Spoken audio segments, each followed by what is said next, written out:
This episode of the MSP Chat Podcast is brought to you by Hornet Security. Hornet Security empowers companies and organizations of all sizes to focus on their core business by protecting email communications, securing data, and ensuring business continuity and compliance with next-generation cloud-based solutions. Its flagship product, 365 Total Protection, is the most comprehensive cloud security solution for Microsoft 365 on the market. Driven by innovation and cybersecurity excellence, Hornet Security is building a safer digital future and sustainable security cultures for more than 50,000 customers worldwide through its award-winning portfolio and over 8,000 partners. Learn more at www.hornetsecurity.com. And 3, 2, 1, blast off, ladies and gentlemen. Welcome to another episode of the MSP Chat Podcast, your weekly visit with two talking heads talking with you about the services, strategies, and success tips you need to make it big in managed services. We are sponsored by Hornet Security this week. I am Rich Freeman. I am a co-host of the show. I'm also the Chief Content Officer at Channel Master, the organization responsible for MSP Chat. I am joined, as I am every week, by your other co-host, Eric Simpson, our Chief Strategist. Eric, how you doing? Doing great, Rich. How are you doing? Doing very well. Doing very well indeed. I've been out on the road a lot recently, but home this week and enjoying it, and going back out on the road soon. But it's great to be home right now. Yeah, I'm looking forward to you and I both getting back on the road and doing what we love to do, engaging with partners, with vendors, with community leaders. We've got quite a busy slate of events that we'll be at this year, and I'm just looking forward to feeling like getting back to where we might have been pre-pandemic wise in terms of what we expect from a thriving, growing channel. Well, I'm right there with you. Let's dive into our story of the week. Before we do, I'll just briefly mention again, this episode is sponsored by Hornet Security. We will be joined in our middle segment on this episode by Andy Serwich. He's a security evangelist at Hornet Security. We're going to have a very interesting conversation with him about some of the underappreciated security vulnerabilities in Microsoft 365 and strategies MSPs can use to address those. So you're going to want to stick around for that. But for right now, let's just dive into our story of the week. And I'm going to set it up here, Eric, because as we're recording this, just very, very recently, Canalys, the analyst organization, posted their IT industry spending projections for 2024. And they're looking at a 6% increase this year to $4.9 trillion with a T dollars worldwide. But this kind of jumped out at me. If you stack rank the different markets within IT by the amount of spending that customers do, number one on the list is IT services. If you stack rank that same list of different IT fields by the growth rate projected for 2024, number one on the list is cybersecurity. So where's the perfect place for the folks in our audience to be? The intersection of cybersecurity and IT services, which is to say security services, folks. And again, another timely bit of happenstance here that works out very nicely for us. As we're recording this, the federal government has just recently issued version 2.0 of the NIST cybersecurity framework. The very first framework, by the way, came out in 2014. Here we are 10 years later. This is only version 2.0. They don't change the framework very often, and it's something they think about very carefully. There are a number of changes, but the big one is that they've added a whole new function. So we're all familiar with identify, protect, detect, respond, recover. Those have been the classic 5 in the NIST framework since 2014. They've added number 6 now, and it's govern. And I'm actually looking at the new framework document here, Eric. They say govern is the organization's cybersecurity risk management strategy, expectations, and policy. Are they established, communicated, and monitored? And this is all about setting a security strategy, doing risk management, doing risk assessment, and then creating a strategy that you can talk to the business leaders, not just maybe the technical leaders, if the customer has one, about those risks and how to mitigate those risks. And this is a great security service opportunity for everybody in the audience right now. So first of all, every time I talk to a security expert, they want everybody out there to embrace a security framework and use that to keep their customers secure. It doesn't have to be NIST, although NIST is very widely respected. It could be CIS or another one. But you need to pick a framework, apply that framework. It's going to help you be more methodical about securing your customers. If you are using NIST, you now have an opportunity to go back to your customers and talk to them about this update to NIST and what that means to them. And above and beyond that, here is an opportunity to get people sold on virtual CISO services. And as it happens, I wrote an article for Channel Futures, channelfutures.com, not too long ago, about virtual CISO services. I drew on some research by a vendor called Cynomi, Cynomi. They kind of specialize in helping MSPs deliver vCISO services. And they did some research finding that the number of MSPs in North America offering virtual CISO services is going to go up 480% by the end of this year. There is enormous interest growing in this offering, and for good reason. I mean, that is a strategic conversation that you can have with your customers. As we know, the more of those, the more you're talking strategy and not just transactions and commoditized management services, the stickier that relationship is going to be. So think about security services, folks.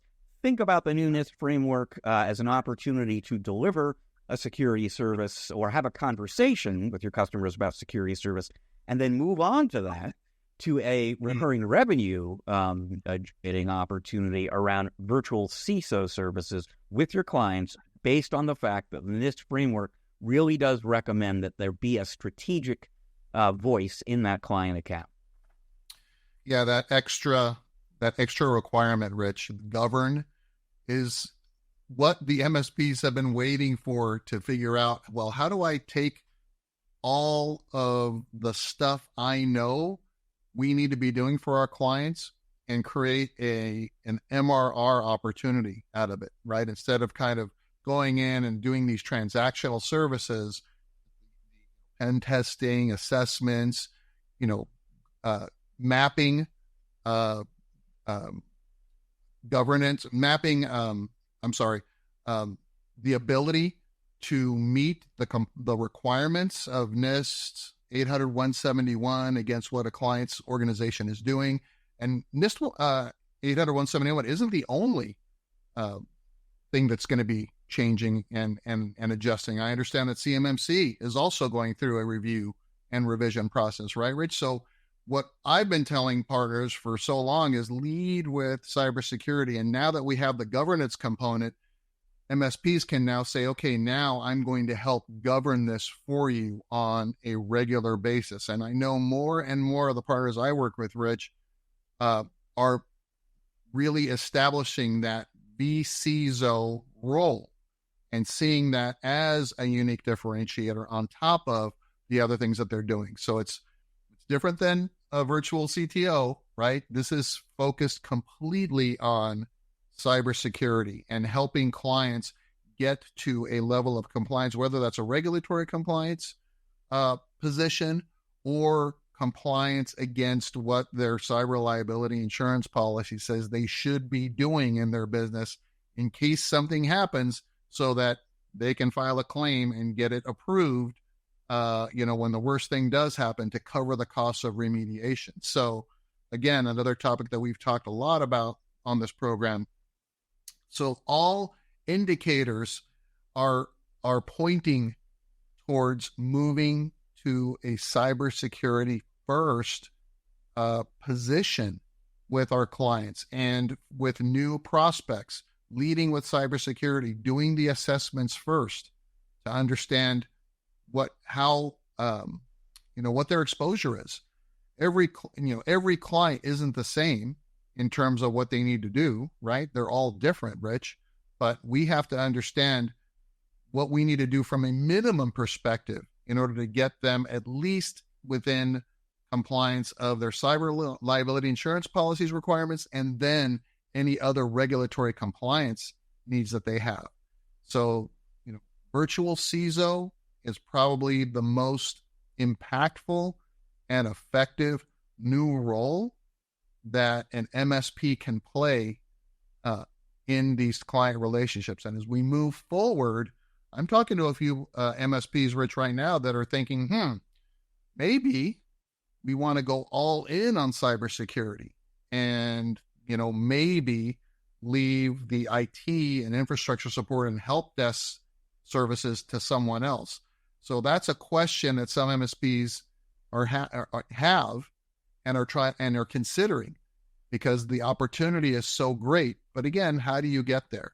So how do you become a virtual CISO? How do you build programs and packages and portfolios of solutions and bundle them to deliver to end customers? Like we did in the MSP days at the very beginning, Rich, when we were trying to figure out, well, what do we do? How do we do this? And is it too big for us to do ourselves? There are lots of great strategic resources in the channel to help out, lots of vendors willing to pitch in and help provide some of these services to get you on your feet. And then as you learn how to do it yourself, maybe you take more of that on yourself moving forward. So it's just like anything else, but the opportunity here, which blows me away, Rich, is even more massive than the managed services opportunity, in my opinion. Yeah, absolutely. So I really strongly encourage folks in the audience here to investigate the possibility of adding a vCISO service. Just before we move on, I would just encourage them to make absolutely sure they do their homework on that. They understand what is entailed in a virtual CISO service, because as you said, it's not a virtual CTO.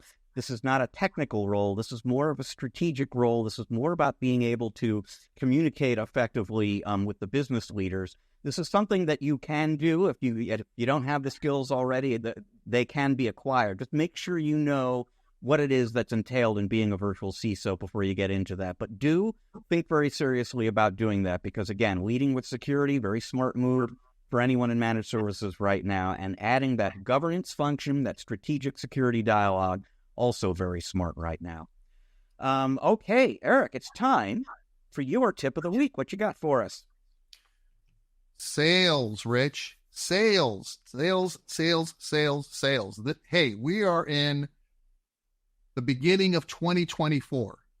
What is it that we are doing differently to grow sales as an MSP this year than what we have done in the past? We are coming into a tremendous era of opportunity. You just mentioned some statistics, Rich, that should excite MSPs. Hey, managed IT services, IT technology services, and cybersecurity. Holy cow. We've never seen so much opportunity in history because of the need that our clients have to strengthen and enhance their cybersecurity posture, to enlist the aid of MSPs, that is much more acceptable now, bringing in MSPs by businesses than ever before, especially from a co-managed IT perspective, thanks to, the last couple of years that we've had where we had to jump in and support organizations that just weren't ready to support hybrid workforces and work from anywhere and all that. So it's a huge opportunity. So what are we doing to take advantage of this? How are we going to grow revenue 20%, 30%? What are the strategies that we're going to bring to bear? The first thing that I would advise MSPs is to adopt services that are an obvious gap in your stack right now. Cybersecurity being number one. I'm looking at you, cybersecurity.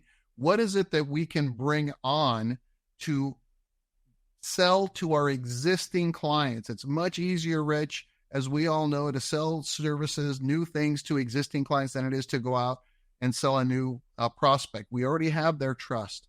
We just talked about vCISO services. If you're going to do that and prepare to deliver that service, Rich, that to me is the role that should be the most valuable role that you can deliver to a client. Meaning, think about what you charge your highest dragon slaying engineer rate.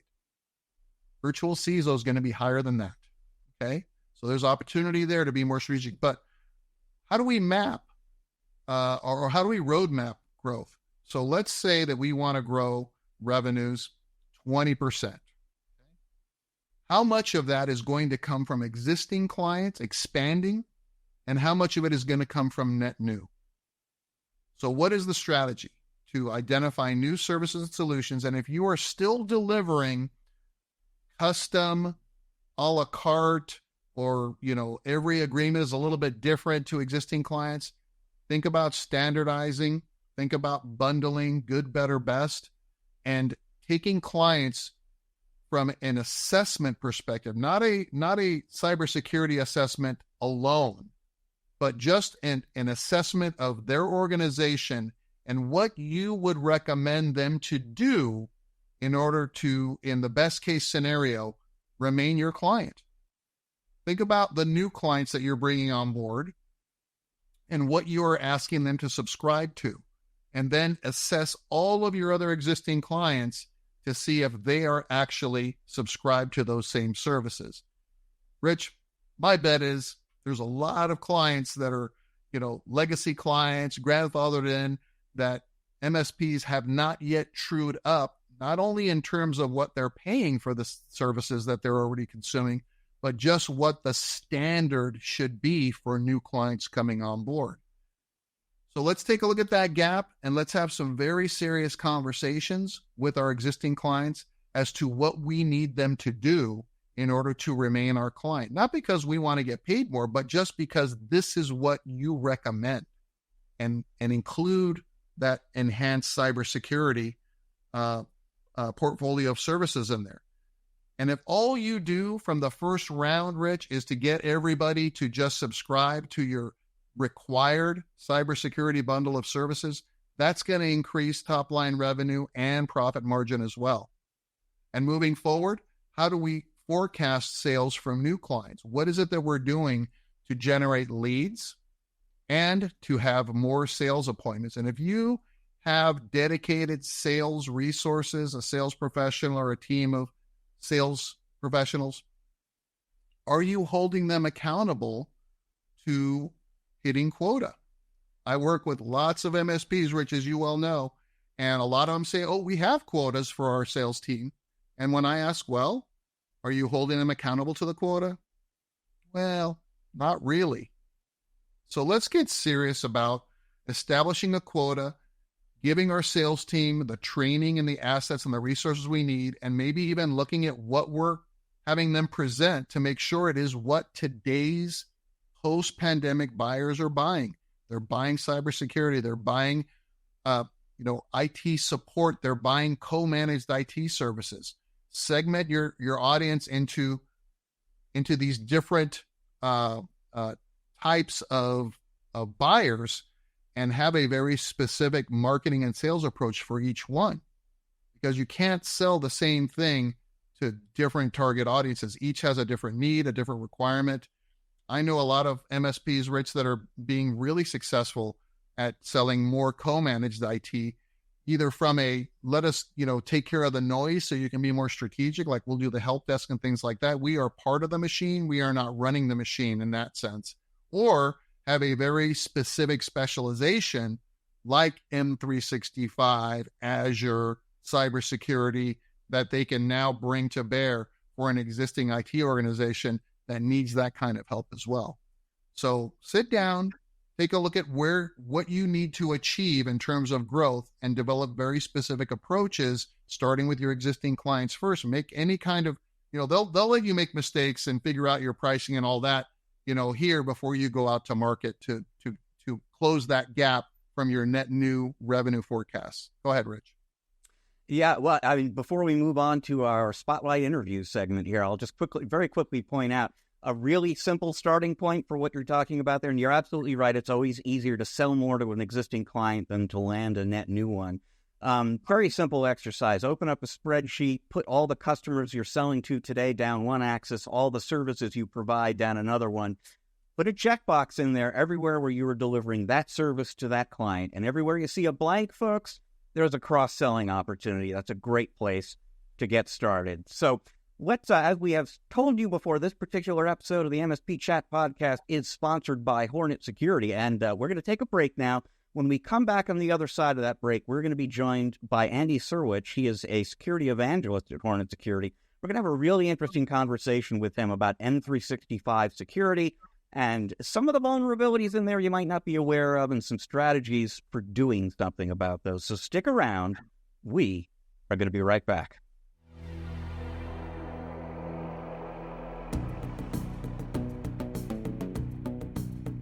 All right, and welcome back to part 2 of this sponsored episode of the MSP Chat podcast, sponsored by Hornet Security.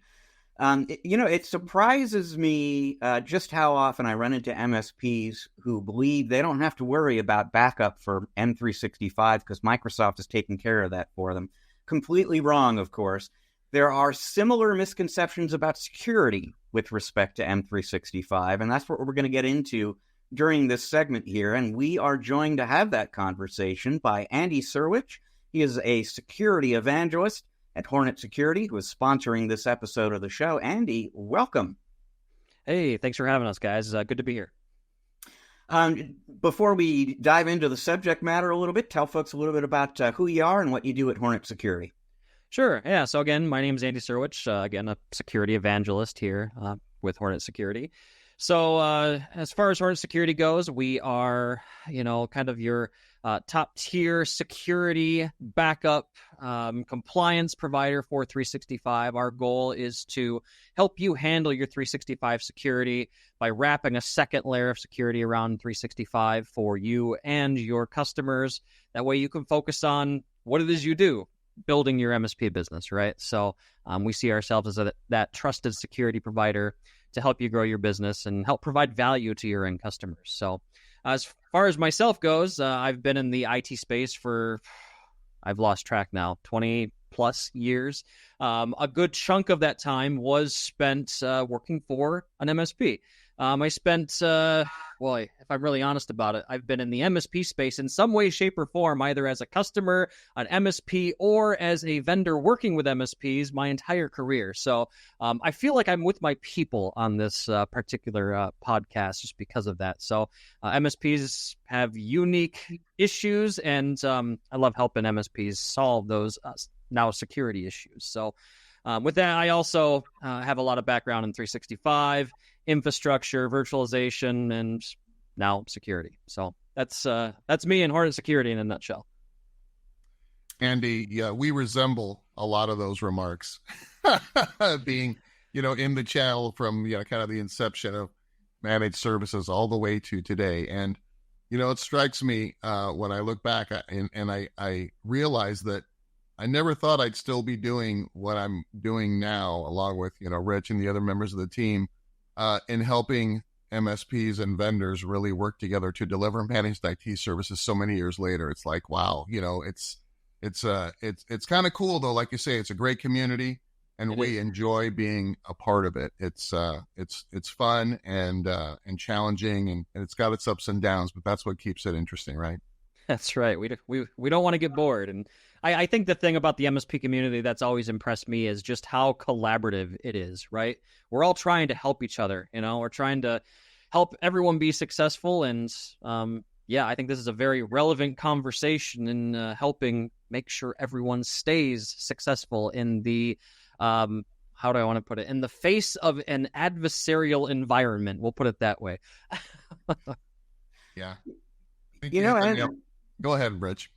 Yeah, I sort of set things up by talking a little bit about backup and using that as sort of a transition into security. But of course, backup, it's kind of a layer of the security stack as well. So maybe before we dive deeper into security specifically, check me on what I said before. Do you run into a lot of MSPs who think, I don't have to worry so much about M365 backup, Microsoft's got me covered? We absolutely run into that.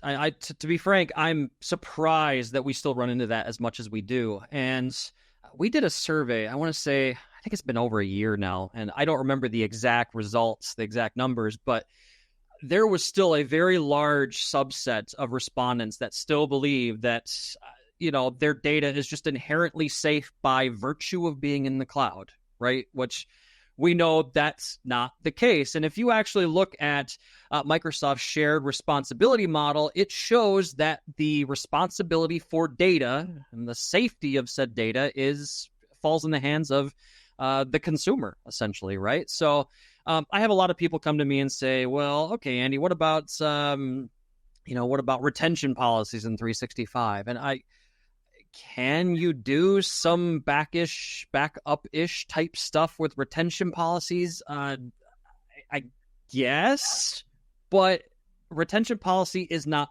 backup. It's not the same as backup. And the other thing that I always harp on, and this is it's a pet peeve of mine, I guess.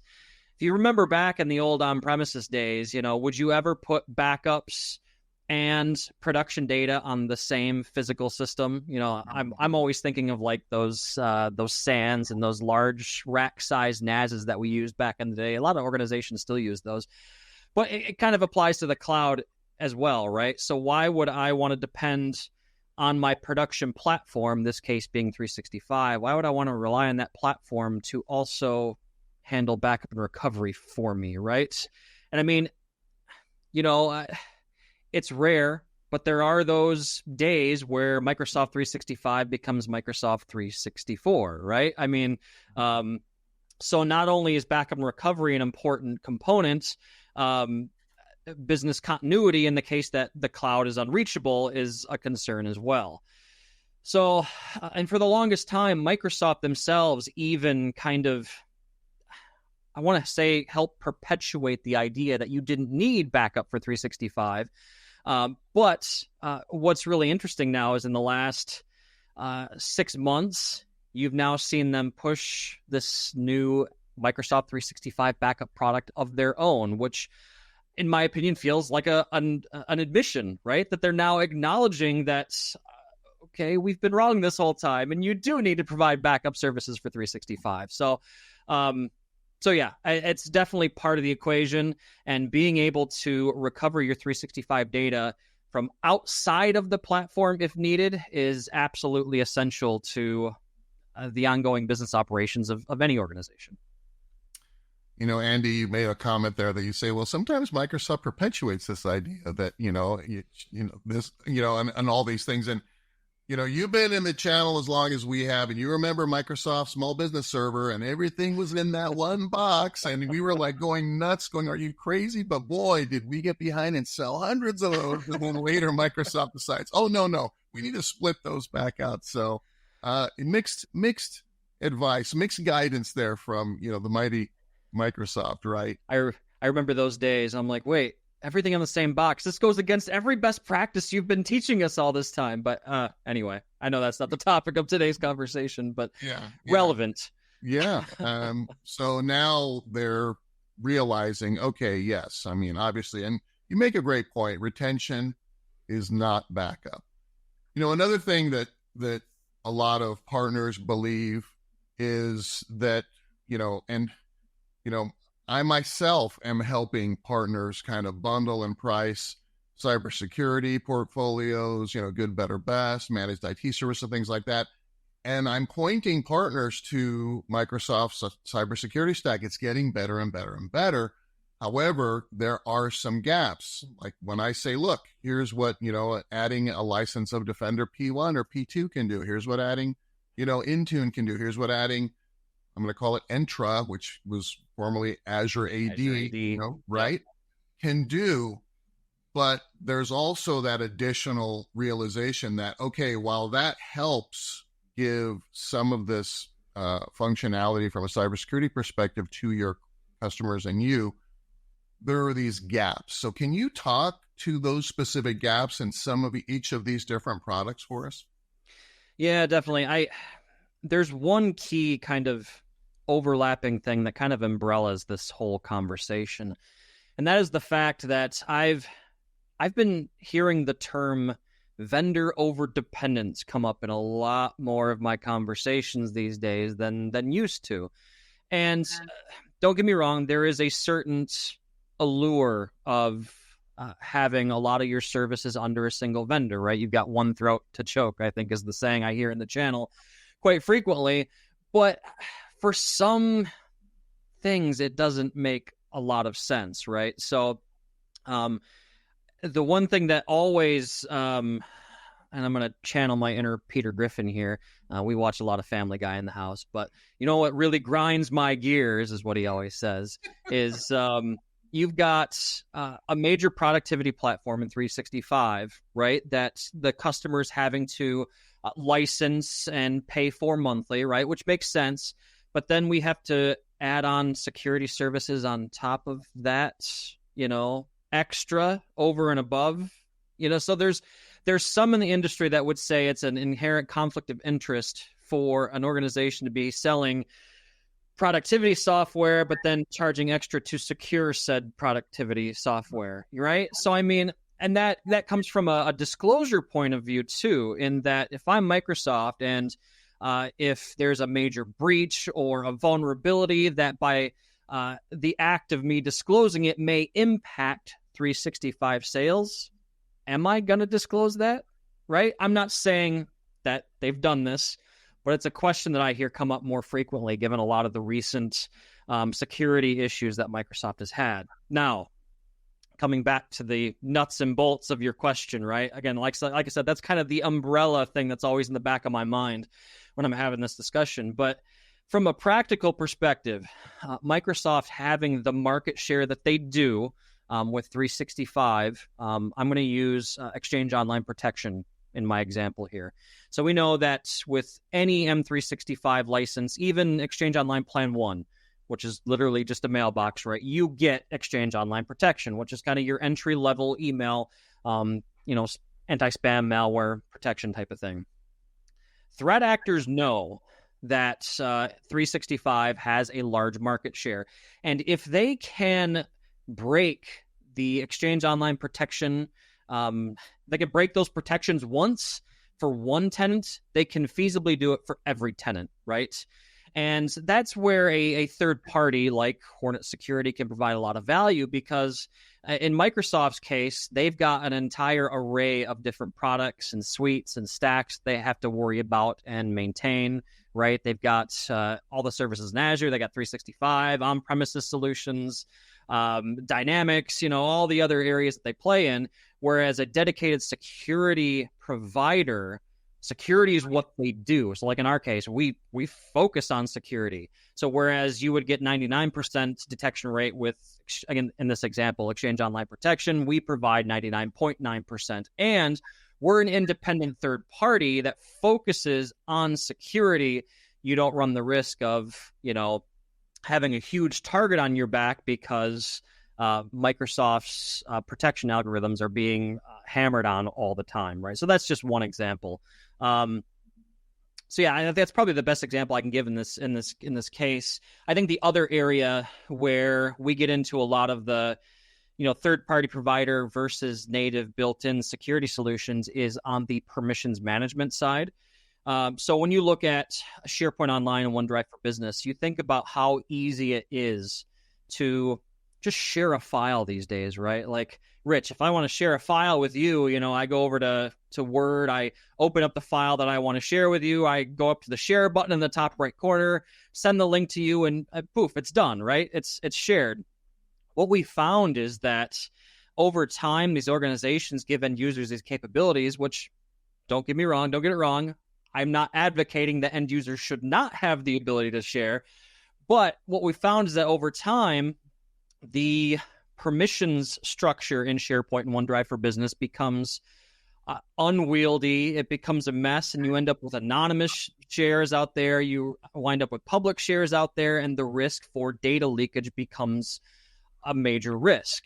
Now, if you were to try and use the native built-in 365 tools to kind of wrap your hand around this mess, you would find that it's very difficult. There are multiple UIs within the SharePoint portals that you have to go in and look at to get an accurate picture of this, in addition to UIs inside of Entra, in addition to UIs inside of the other various security portals in 365 and the cloud services in general. What's interesting in SharePoint specifically is you have some old legacy UIs that need to be used still, in addition to the current generation modern UIs. OneDrive for Business has all of its own security controls and your folder hierarchies, and it becomes a major mess really fast. In our research, when we initially started looking into this problem, we even found that there's some controls that you actually needed to call the Graph API in order to get an accurate representation of certain permissions. So we made a product to address this specific issue called 365 Permission Manager. And what it does is it takes all these controls and puts them in a single pane of glass and lets you know exactly what's shared and with who, and really kind of solves this issue. So that's another area where we talk a lot about the built-in 365 tools versus an external third party. So again, 2 examples there to answer your question. Andy, you made an interesting point earlier about, vendors, delivering these platforms and not securing them, or maybe not securing them properly.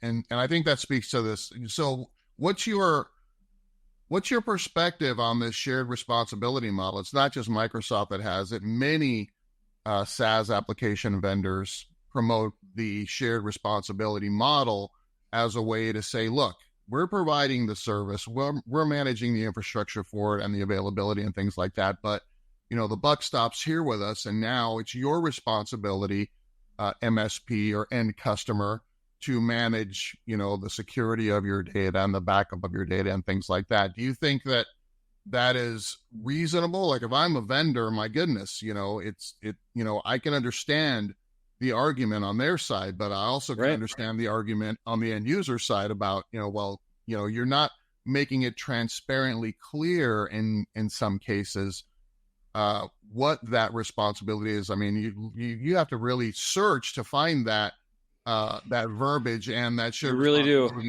in some of these platforms to determine what am I really responsible for? What are you really doing for me? So what's your take? I think at a high level, the shared responsibility model is I guess I want to say cloud industries. Again, like you said, all the major players have their own version of the shared responsibility model, right? I think it is their response to managing risk in providing those services, right? Because there's an inherent risk to them, legally speaking, like, okay, if something happens to the infrastructure and data is lost, right? The shared responsibility model says, in Microsoft's case, you, the customer, are you're responsible for your data, right? So I think there's some risk mitigation there on the major vendors' perspective. But in terms of making sense, I think it does. I'm not sure that the cloud in its current iteration could exist without something along these lines. The one thing I do wish that we would see done better is more transparency. I don't think I've seen a major cloud player today make it really super clear as to what data is protected and how, or point out with a big red sign and big red flashing arrows that says, hey, no, this data is not protected. I feel like the industry as a whole could do a better job in communicating those situations. I think that's my biggest gripe with it today, is just transparency.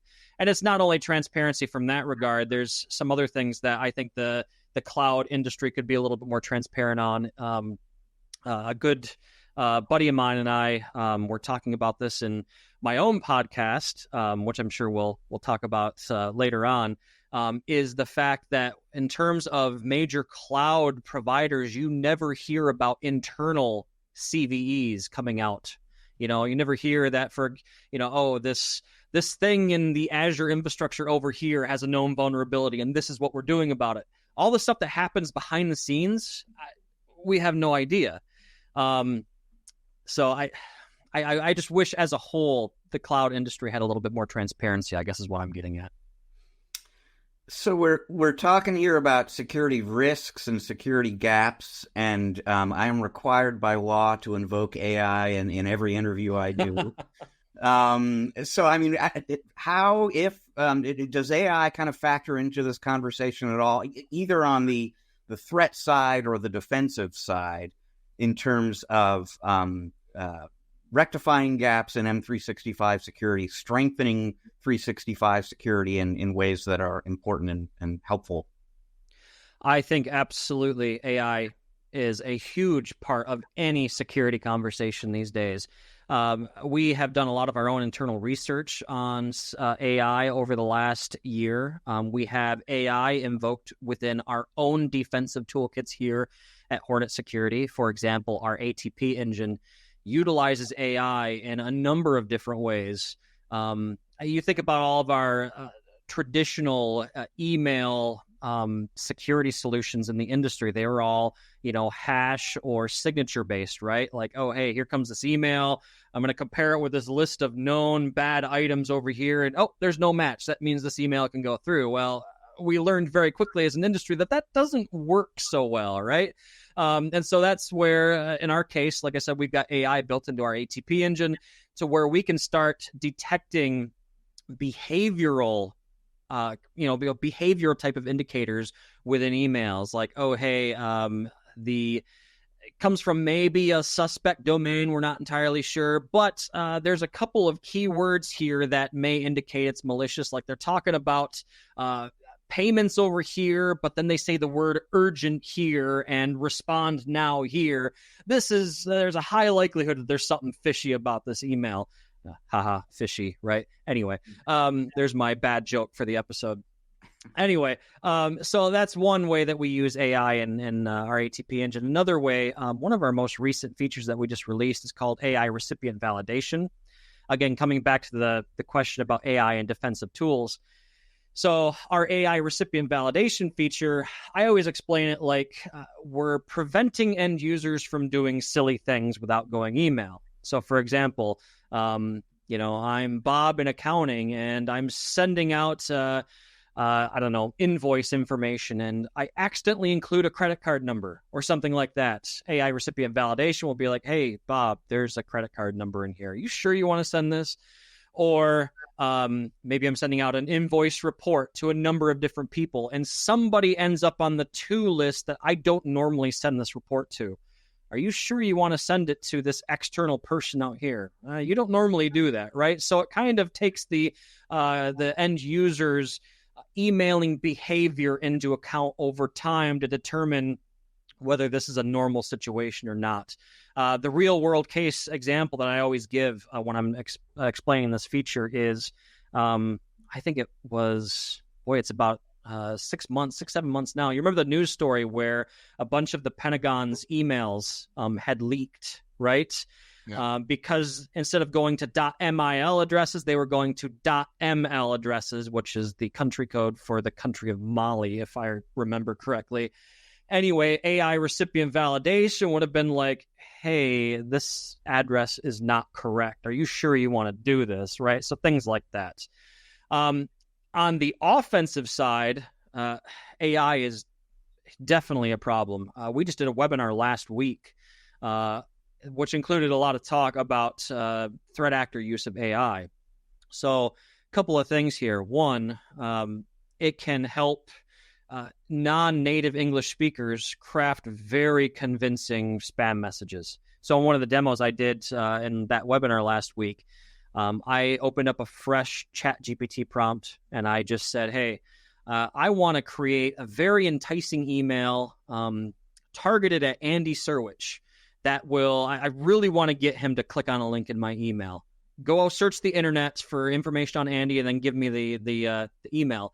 And I mean, it does a quick search on me. And granted, I probably have more of a presence online than your average Joe user, but still, it spits out a convincing email like, hey, we want your opinion on this new cybersecurity innovation, and we really want your opinion, and we're going to publish this in a journal. We want your quotes. And I mean, I'm a wary person, so I probably would have caught it, right? But again, your average Joe user, they're probably going to have more targeted spam, levied at them than they used to.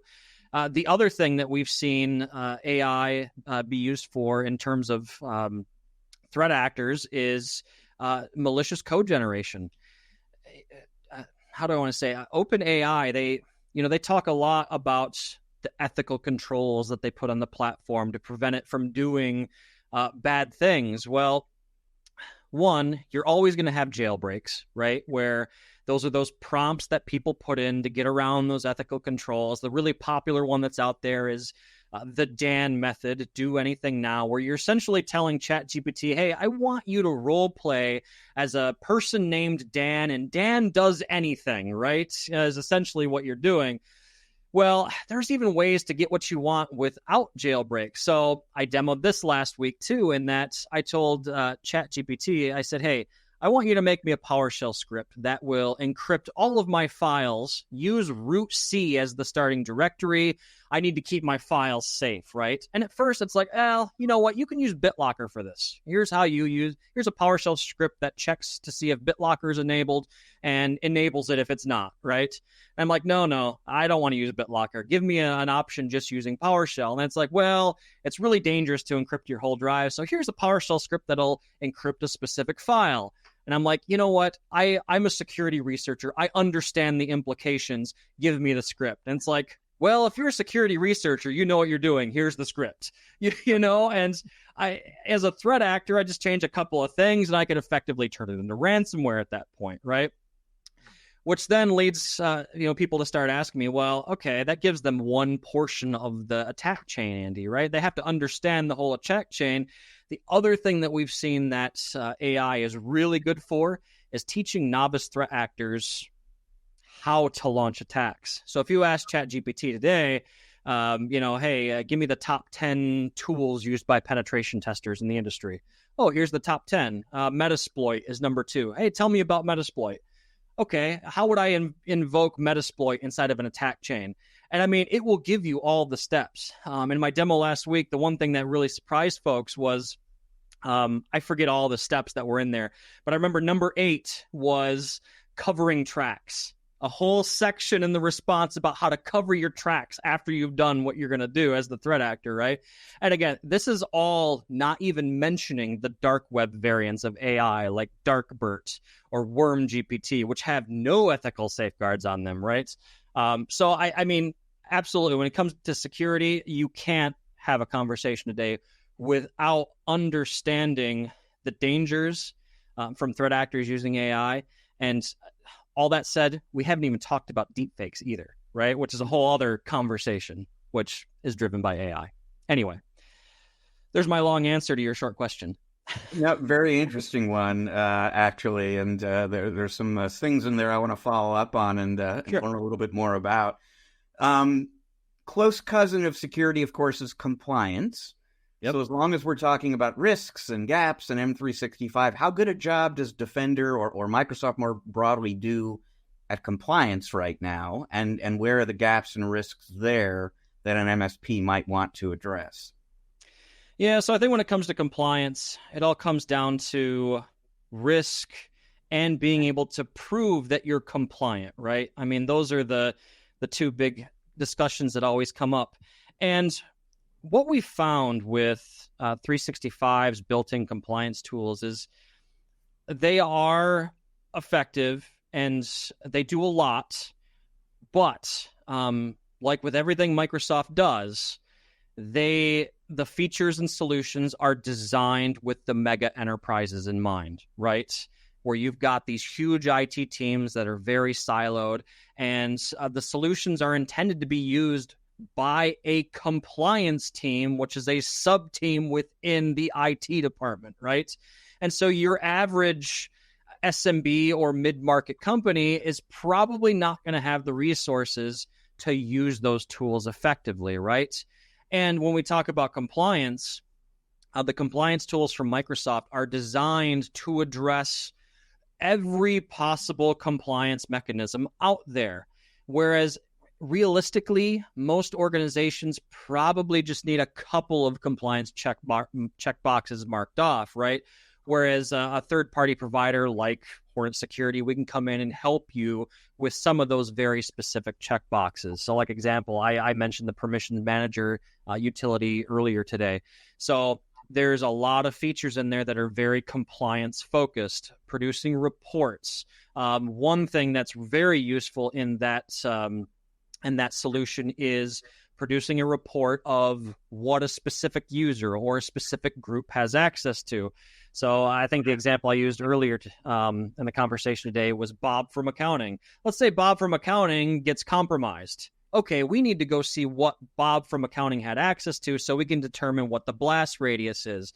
So that way, if I'm in a controlled environment and an auditor has to come in and investigate this, I can easily produce that report and show what Bob did or did not have access to. So it's useful in that situation, useful from an auditing perspective as well. I think the other area that I get into a lot when I'm having the compliance conversation is encryption. 365 does have encryption for mail delivery. It can be difficult and arduous to manage, right? Especially at scale, especially for multiple customers. We're talking to an MSP audience, right? I don't know a group of IT providers that understand the pain of providing services at scale across multiple disparate entities than MSPs. And so 365's tools, they're not specifically designed for that case, whereas you go with a third party, again, like Hornet Security, all of our solutions are designed to be scalable and designed with multi-tenancy in mind. So we can help you check a lot of those compliance checkboxes for your customers easily and then manage them in an easy fashion on an ongoing basis. So, yeah, that's the desire of every MSP out there. Yep. Andy, is like, give me the ability to manage all of my clients, all of these workloads, all of these mailboxes, all of these files in a simple to manage manner. You alluded at the top of the conversation, I believe, about centering everything, the risk of centering everything on one vendor, right? Like right. Microsoft. Well, I'll take it the other way for you. What about this massive vendor sprawl, right? So the MSP now is challenged in trying to find that magic formula that says, it's kind of Goldilocks of the three bears, not too little, not too much, but just right for my team. Right. So, just kind of spitballing with you on that a little bit. It's challenging for MSPs. So it is, from an MSP's perspective, I spoke about how, I'm helping them, bundle, price, and package these services. If you were speaking to an MSP, what would the absolute minimum go-to enhanced cybersecurity services be in every one of their agreements that the MSP requires a client to subscribe to in order to be their client? Because that's my approach on these things. What are those absolute non-negotiables that you would ask MSPs to include in every one of their, so even if it's their smallest, good, better, best, and they're good, if you want to be a client of mine, you've got to subscribe to these things. What would those be for you? Definitely. That's a good question. And I think that's a question a lot of MSPs spend a lot of their time asking themselves, right? Yeah. And so, when I look at this question, I look at it from the perspective of our stack, right? Because when Hornet Security was founded and our owners set out to create the company as it is today, the idea was to become that all-in-one security solution for 365 to check all of those check boxes, those minimum check boxes, and then some if you wanted them, right? But to come to your question, what are the minimum non-negotiables? I think that would be spam malware protection with advanced threat protection for your email security, right? So I'm thinking the incoming email security, you want to make sure everything is scanned and everything's safe on the way in. And I always say advanced threat protection because there are a lot more targeted spear phishing campaigns today than there used to be. Now, that said, we all know that you can have all the security solutions in the world, and there's always that one user that will click that one link at the wrong time, right? And back when I was in the trenches as an MSP still, there wasn't really this concept yet of security awareness training. I would say today, knowing what I know now and seeing the landscape as it is today, security awareness training it's a must-have. It is a must-have. So we have our security awareness service inside of our stack as well. And that is to just train end users to not click on things, to become wary of weird security items. We found that it reduces the number of incidents across the board by a fairly large margin when customers really commit to security awareness training. And we found that not only does it help end users become more aware and more able to catch threats with an email, but it makes them more wary of threats in other places, right? Like Microsoft Teams. We're starting to see attacks target people via Microsoft Teams or WhatsApp or any other various method of getting a hold of people, right? It just makes them more wary across the board so that they are better able to spot threats. Backup and recovery is an absolute must in the age of ransomware. I remember my very first ransomware incident, I want to say 2012 now, so it's been a while. And I mean, the issue has only gotten worse ever since that time, So I mean, a backup and recovery is an absolute must because should the worst happen, you can still at least recover your data. And I think you also have to have kind of a forward-thinking view on the use of AI and defensive tools. And I think things like, looking at outgoing email for potential data leakage is a must as well. Now, that I would say those are kind of the four, I think there was four I mentioned, four basic areas that are an absolute must. Now, if you're going as an MSP, if you're going into an established M365 environment, like, hey, this customer has been an M365 customer for a couple of years now, they're using SharePoint, they're using OneDrive heavily, chances are it's a tangled mess of permissions. And that is probably a situation where I would consider permissions management for those services an absolute must as well, too. But that's going to be, like I said, for your more established 365 environments where the end customer has had a chance to mess them up, right? So I say that jokingly because our end customers never mess anything up in the MSP space, right? So no, appreciate your insight, Andy. And I think that give me your position on this, but I feel that the MSPs who haven't yet been able to get the majority or all of their clients to strengthen their cybersecurity posture, I find that there's a couple of reasons for that. Number one, I think they're afraid of the uplift in cost, and right. They haven't figured out how to have that conversation with their clients or customers. I think number two is they probably don't really understand what they should be protecting and what they should be enhancing on top of M365. And so that's a lot of these things are what we're talking about, during this podcast.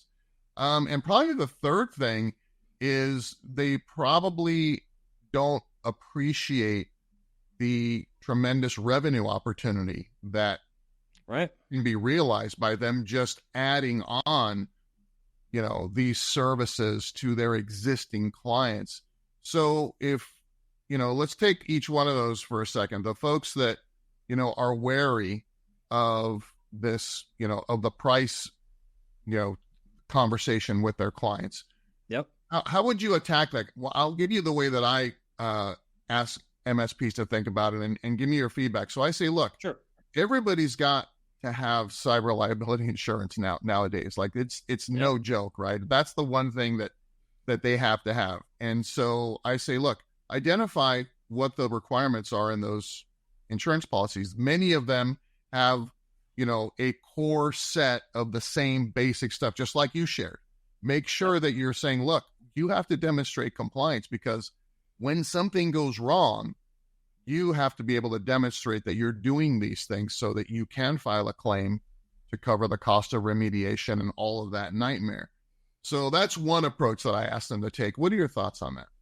I think that is probably the approach I would take as well, too. Like you said, cyber liability insurance has become, I always say, it's just become a cost of doing business these days, right? Because I mean, when I'm talking with folks about this particular topic, I always ask the question like, okay, what would you do if all of your data was inaccessible today, right now? What would you do? And I hate to play the fear angle, because fear, it doesn't sell. But in this case, it helps exemplify the potential risk, right? You have to be able to communicate the risk to the customer. And I found, again, putting myself back in MSP shoes, some customers, it's a little bit more difficult to communicate risk than it is with others. So I think of a customer that I had to work with back in the day, an example of communicating risk. He had some really ancient servers in his data center. I mean, just like these things were like 9 years old, right? And they're running all of their core infrastructure. And I'm like, hey, these things are going to fall over any day now. Like, they need to be replaced. He's like, no, they're fine. If it's not broke, don't fix it, right?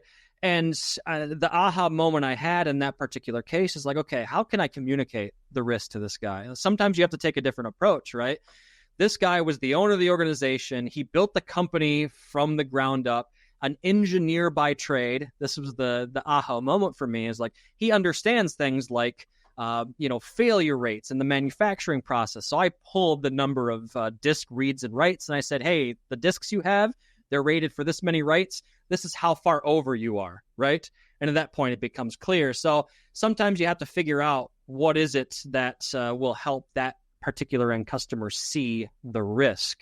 Cyber liability insurance has, I think, made it a little bit easier because, like I said, it's just a cost of doing business these days, and they have their required guidelines in there.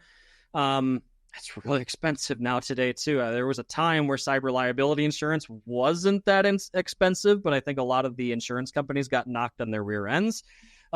So I think from an owner perspective, they see a large price tag, and it becomes, I don't know how I want to explain it. It becomes worthy of more attention if it has a larger price tag, right? I guess is part of it. And then I think the other angle that I've seen with this discussion is an end customer, as an MSP, you go talk to them and you say, hey, you need all the security stuff, right?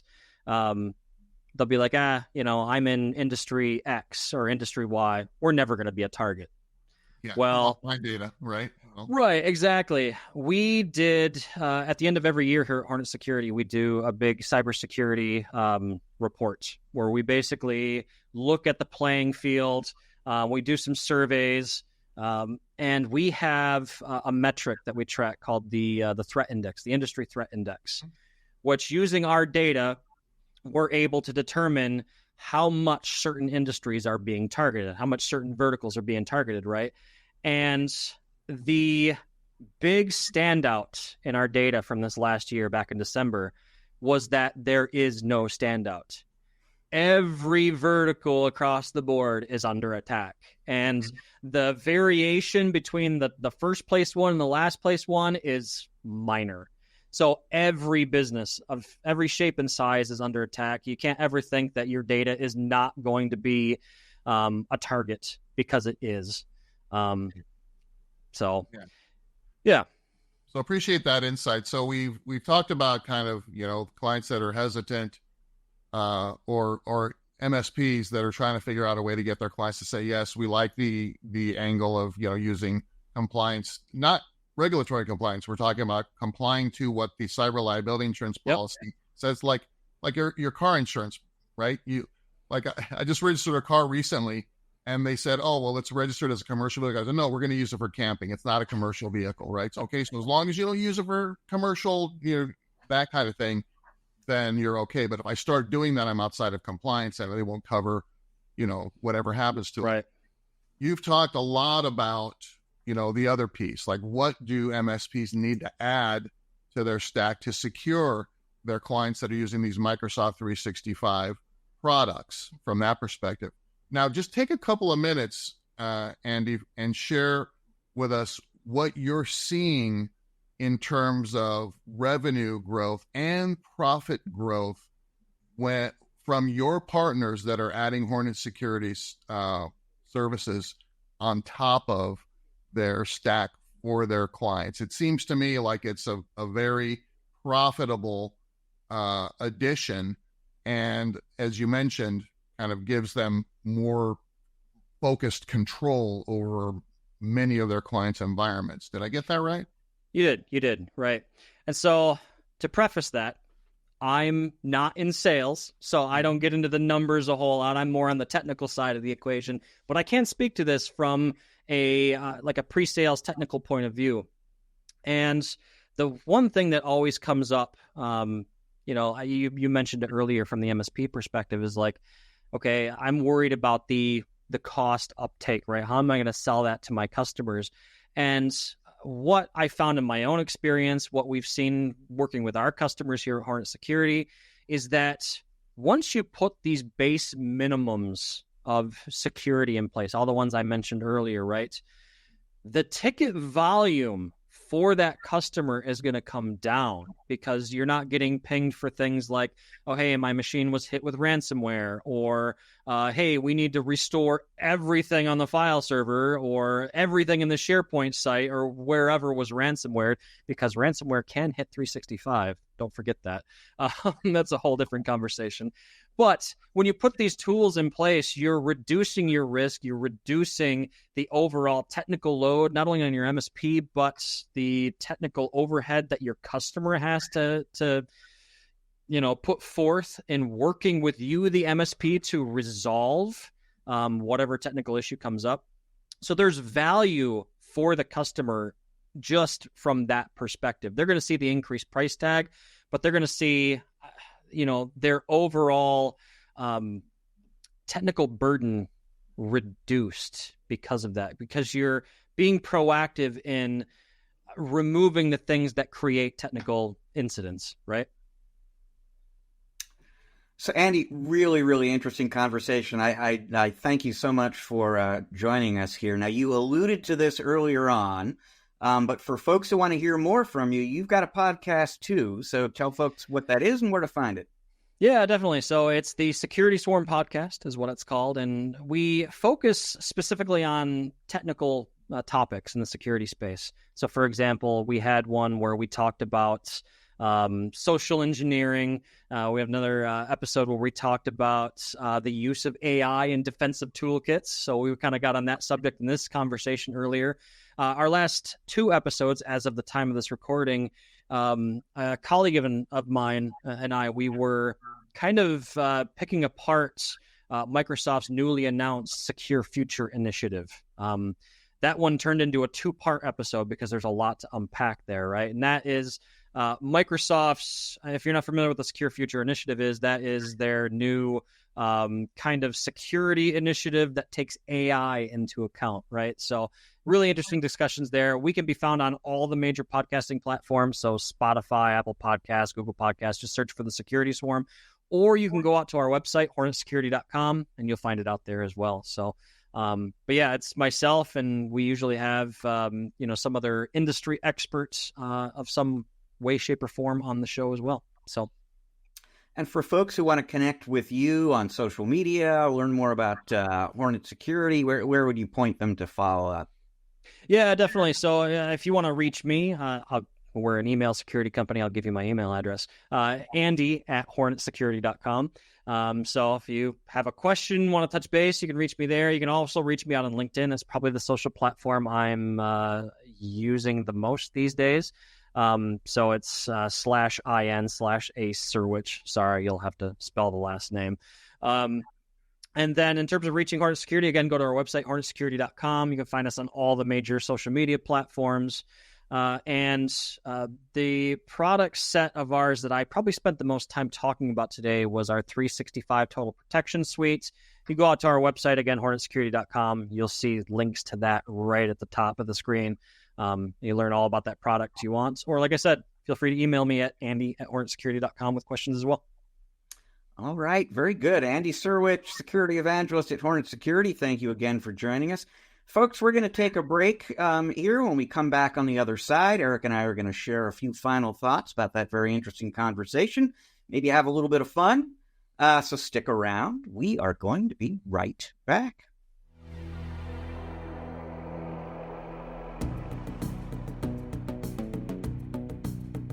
Okay, welcome to part 3 of this episode of the MSP Chat Podcast. I always enjoy, enjoy talking to anyone from a security vendor, Eric, but I particularly enjoy the conversations with security experts because they always have interesting insights and information to share that are just sort of beyond my world. I tend to be more focused on the business side of things, and when I get into the weeds a little bit with somebody who actually looks at the threat landscape, I always get something interesting from that. There were a lot of different interesting insights in this conversation, but in particular, I thought it was really interesting, his conversation about the shared responsibility relationship that you have with cloud vendors like Microsoft and others there as well, because I know I in my writing have been telling folks for a long time, you need to know what this is. You need to be aware of it. But Andy made the really excellent point that even if you are aware of it, there is sometimes a real lack of clarity about what that vendor is responsible for. It's not as easy as folks like me will sometimes make it out to be to really understand that shared responsibility matrix. So a lot of interesting points there, but I found that one particularly good.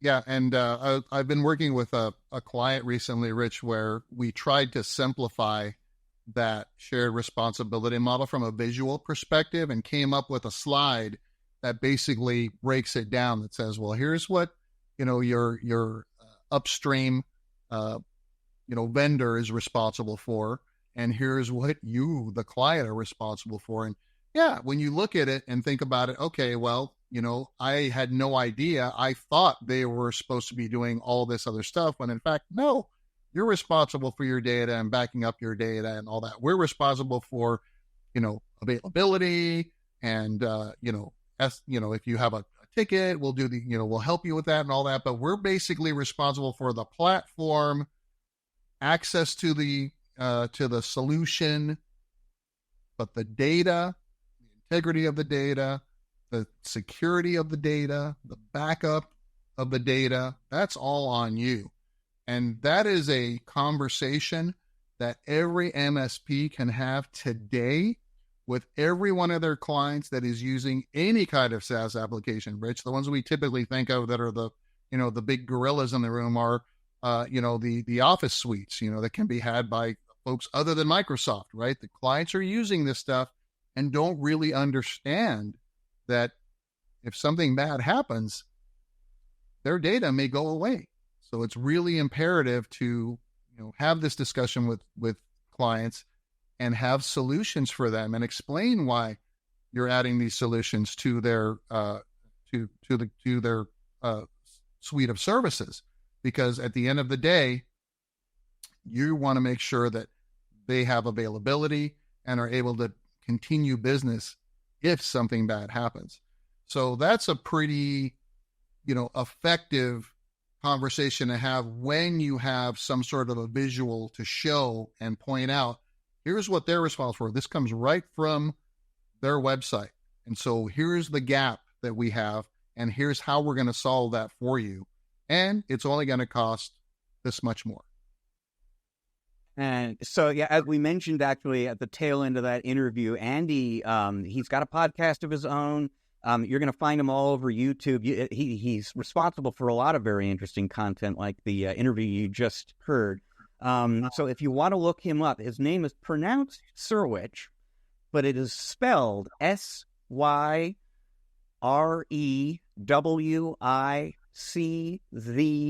Those last three letters were C as in Charles, Z as in Zebra, E. Andy Serwich, look him up.